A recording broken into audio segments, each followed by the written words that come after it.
Magandang umaga, narito na nga ang latest sa ating lagay ng panahon ngayong unang araw ng Agosto, taong 2026, araw ng Sabado.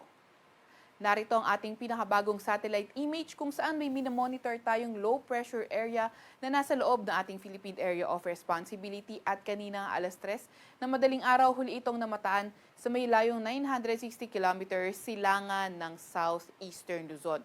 Itong low pressure area na ito ay nananatiling mababang tsansa na maging isang ganap na bagyo in the next 24 hours. Wala rin naman itong direktang epekto sa kahit anong parte ng ating bansa pero kanyang trough o extension ang nagpapaulan sa ilang bahagi nga sa may silangang Luzon at silang bahagi ng Visayas. Aside nga dito sa low pressure area na ito, wala na tayo ibang namomonitor na LPA or bagyo sa loob or malapit sa ating Philippine Area of Responsibility.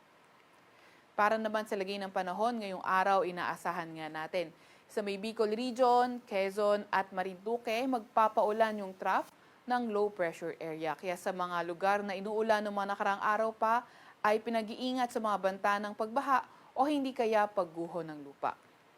Para naman sa lugar ng Metro Manila at nalalabing bahagi ng Luzon, partly cloudy to cloudy sky sa ating inaasahan at may mga tsansa ng mga thunderstorms pagdating ng hapon. By tomorrow, inaasahan nga natin na posible na maging maulan sa Bicol Region at Quezon. By Monday and Tuesday, posible na maging maulan sa may Calabarzon, Mimaropa at Bicol Region at pagdating ng Wednesday, inaasahan nga natin na posibleng maging maulan sa may Central Luzon, Calabarzon, Mimaropa at sa may Bicol Region. Agwat ng temperatura ngayong araw sa Metro Manila ay 24 to 32 degrees Celsius. Sa may Tugigaraw naman ay 25 to 34 degrees Celsius at 21 to 30 degrees Celsius naman sa may Tagaytay.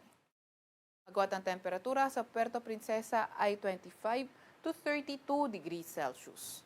Para naman sa lagay ng panahon sa Visayas at Mindanao, inaasahan nga natin yung trough ng low pressure area pa rin ang magpapaulan sa may Eastern at Central Visayas.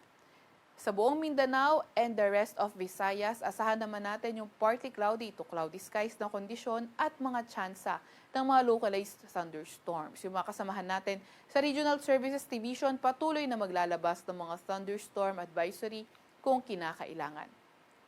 By tomorrow, inaasahan nga natin na posibleng maging maulan sa may kanluran at silangang bahagi ng Visayas. By Monday and Tuesday, inaasahan naman natin na magiging maulan sa buong Visayas, sa may Northern Mindanao at Zamboanga Peninsula. At pagdating naman ng Wednesday, inaasahan nga natin yung mga pag-ulan dito na lamang sa lugar ng Visayas. At dahil iyan ay 3 to 5 days forecast, ugaliin pa rin na mag-antabay sa mga ilalabas na update ng Pag-asa dahil posible pa nga rin itong magbago. Agwat ang temperatura ngayong araw sa Cebu at Cagayan de Oro ay 24 to 30 degrees Celsius.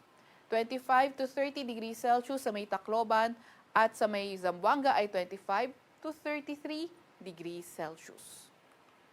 Wala pa rin naman tayong gale warning sa kahit anong dagat baybay ng ating bansa.